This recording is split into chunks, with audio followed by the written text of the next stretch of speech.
Hello all, as we continue to look at functions and relations. I apologize, my voice is really croaky because I'm still a bit sick. But yeah, so we've been looking at functions and relations, and we're continuing with that. We're going to look at a special type of function now, and that type of function is called a one-to-one function. Now, all these words here talks about with a relation is where one x value cannot have multiple associated y values. So when we looked at those like line tests or mapping, we had maybe 1, 2, 3, 4. We may have had numbers 2, 3, 7, 8. Who knows what it was? We may have had diagrams like this where the 3 maps to the 7, the 4 maps to the 8. That's all fine. That counts as a relation. And I might actually change this just for the purpose of this. I'm going to change that back to a 3. So 1 maps to 2, 2 maps to 3, 3 maps to 7, and 4 maps to 3 as well. That's all fine. That's considered a relation. But if I put this in where the 1 also maps to the 3, that's no good. That's not allowed. So that is no longer, that's not a relation. Okay. Now, sorry, that's no longer a function. Okay. A function, every x value maps to 1 and only one y value. It doesn't matter what the y value is, but it maps to only one y value. Now, a one-to-one function is a special type of function where, I should change that to not function. So at the moment we have this as a function, but it's not a one-to-one function because the 2 maps to a 3 and the 4 also maps to a 3. So they're mapping to the same y value. That's allowed. That this is a function. That's fine. Okay. But we have 2 x values mapping to the same y value. If we want this special type of one-to-one function, a one-to-one function is where all x values map to different y values. Okay. So another way to think of this is 2 different x values can never result in the same y value. To be considered a one-to-one function. Now this is just a special case. It's really easy to test. So a relation here, if we restrict that graph and we now pass the vertical line test, we now are a function. And to then test if we're one-to-one, we have to pass the vertical and horizontal line test. Okay. And we generally do that by restricting the function even more. We keep restricting the domain so that we now pass the horizontal and vertical line test. Pardon me. So that's what a one-to-one function is. This will become really handy when we start looking at a thing called inverses. To find an inverse, we need a one-to-one function.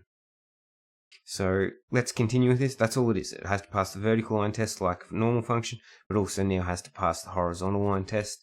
And a quick reason to show why it has to pass the horizontal line test is we say 2 different x values can never result in the same y value. So if we look at our function in this middle case, if I pick x equals 1 and x equals -1, we can see that they both equal about, in this case I think it's 1.4, whatever it is. But we get the same y value using 2 different x values. We're not allowed to have that. And that occurs whenever we cross twice in a horizontal line test. So if we cross twice in a horizontal line test, no good. It's only a regular function, not a one-to-one. But if we can pass a horizontal line test, we only cross once, then that is fine. Alright, so let's get into it straight away. The graph shown, that should be shown, is of the relation has the variables x and y, where y squared is equal to x minus 3, where x is greater than 3. From this relation, let's form 2 one-to-one functions, both with the domain 3 to positive infinity. So we can see, first off, this doesn't even pass the vertical line test. That's no good. So, as it said, it's a relation. It's not a function at the moment, because it's not passing the vertical line test.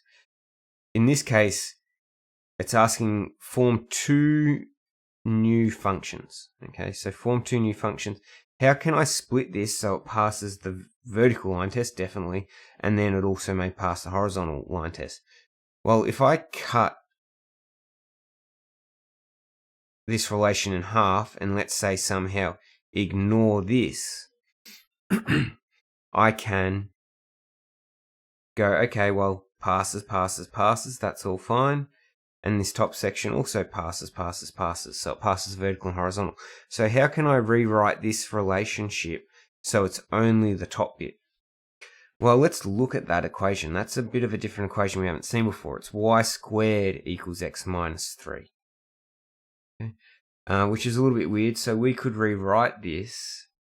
So we're starting with y squared equals x minus 3. We could rewrite this as y is equal to take the square root of both sides. But if we're taking the square root of both sides, we have plus or minus square root of x minus 3. And we know x... that's really wrong. This needs to be x greater than 3. And that's a mistake. We can see x is greater than 3, and x is still greater than 3. That's technically this and this is still the same function. Okay. How can I restrict this? Well, you might recognize now, well, this top bit is a square root graph, and that is a positive square root graph. So one of these functions is, what if I just take the positive bit of it? So one equation I could write is y is equal to the positive of x minus the square root of x minus 3. And then I could, instead of taking the top bit, I can now ignore the top bit and just take the bottom bit. So my other equation is y equals square root of y is equal to the negative of the square root of x minus 3. Thinking about our square roots, positive goes up, negative goes down. So that's our two equations. That's how we can split it in two. Now, I don't want you to just write an equation, though. I want you to write it as a function with proper function notation. So, our first one, for a function, we're going to make it, we'll call the function f. Okay?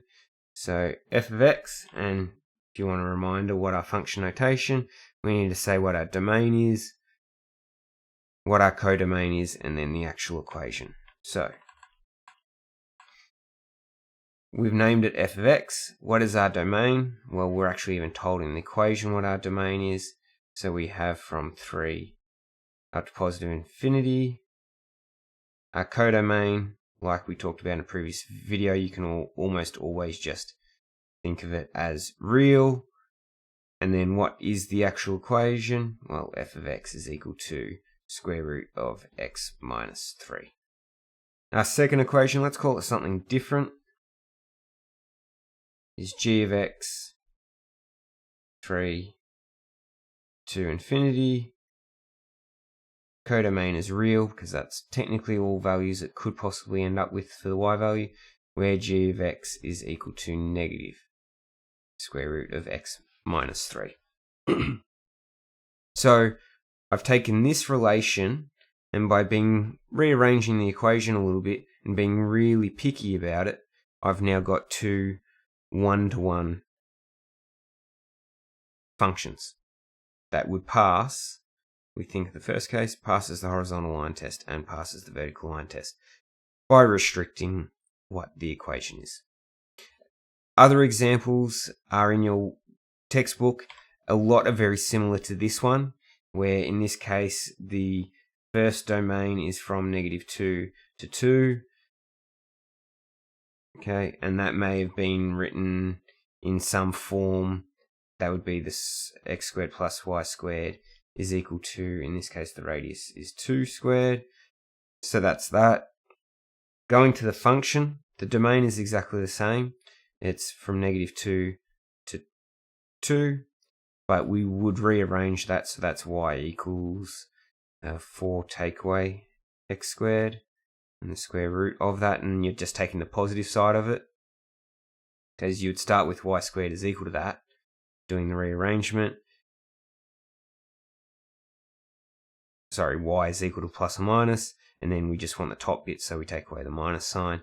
And now, coming across to here, how do we turn this into a one-to-one? Well, we need to delete all this bit off to the left, so we just change our domain. So in this case, our domain would be from 0 to 2. So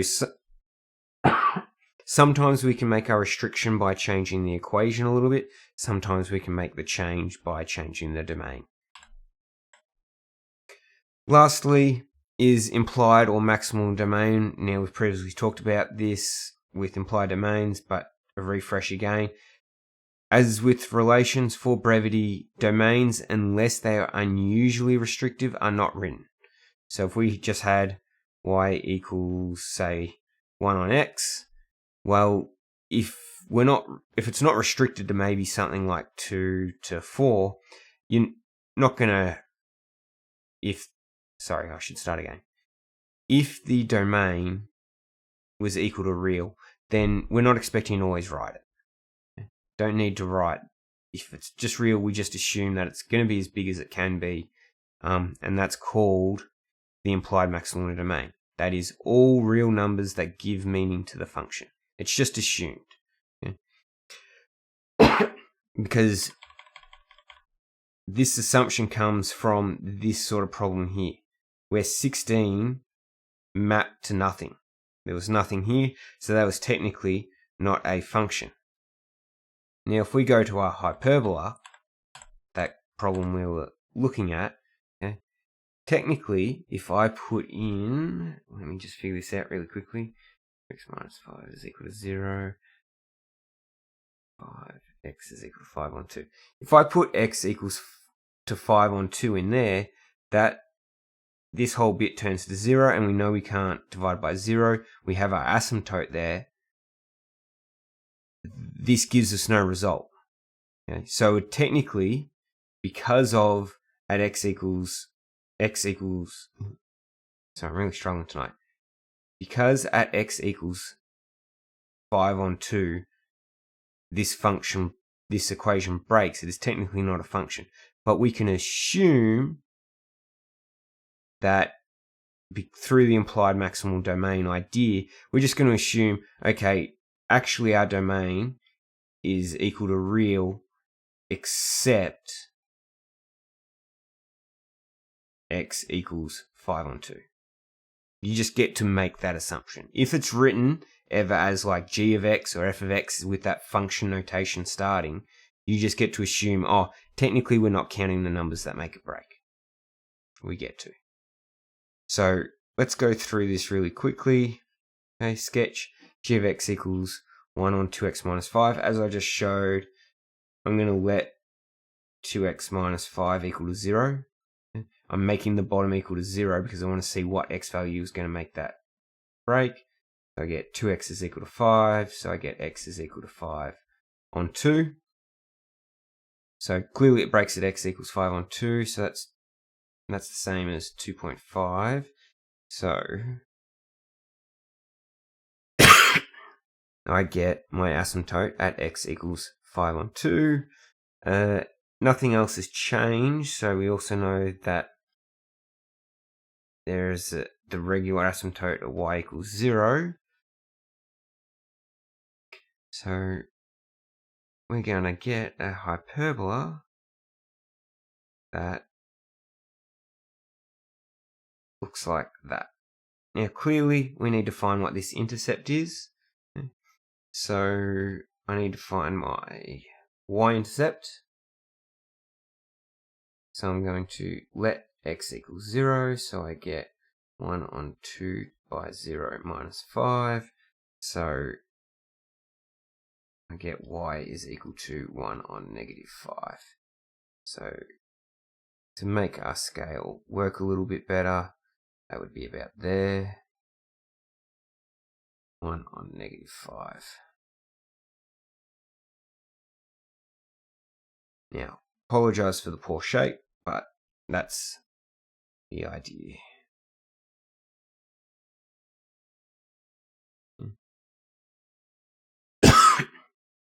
So we can see, to finish off the question and state its implied maximal domain and range, well, our domain, as I already said, is equal to all real numbers except x equal to 5 on 2. Okay? Or we could also write it as like that with the curly brackets. That's probably the better notation. And our range, what are all the y values that we get? Well, our range is again equal to all real numbers, except in this case, 0. Because we have our y equals 0 asymptote. Now, since it's written, g of x is equal to this, it is assumed, we're just going to assume that that's our domain to technically make it a function.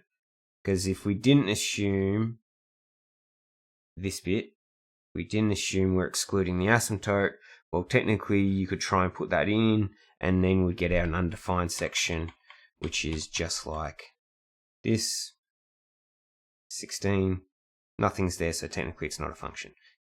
To be classified as function, every x value needs to be able to get mapped to some other value, as defined by a function. Now, quickly, is this function a one-to-one function? We'll finish with that idea. Well, we can see it passes the vertical line test. Nowhere does a vertical line cross the function twice. Does it pass the horizontal line test? I can get my pen to work. We can see it doesn't matter where we draw the horizontal lines. Even technically here, when I draw it really close to the asymptote, technically it's only crossing once. That line is never flat, it's always still going down slightly. And same over here. It passes the horizontal line test. So a hyperbola, naturally, when we assume the implied maximal domain, is always a one-to-one function. Truncus, on the other hand, isn't, because it goes up, it fails the horizontal line test, it crosses twice. So a truncus, you're going to have to actually restrict the domain to turn it one-to-one. That's it for exercise 5D. Again, I apologize for the super croaky voice. If you have any questions, put them in the comments below, or in Google Classroom, or feel free to send me an email. Thank you and enjoy your evening.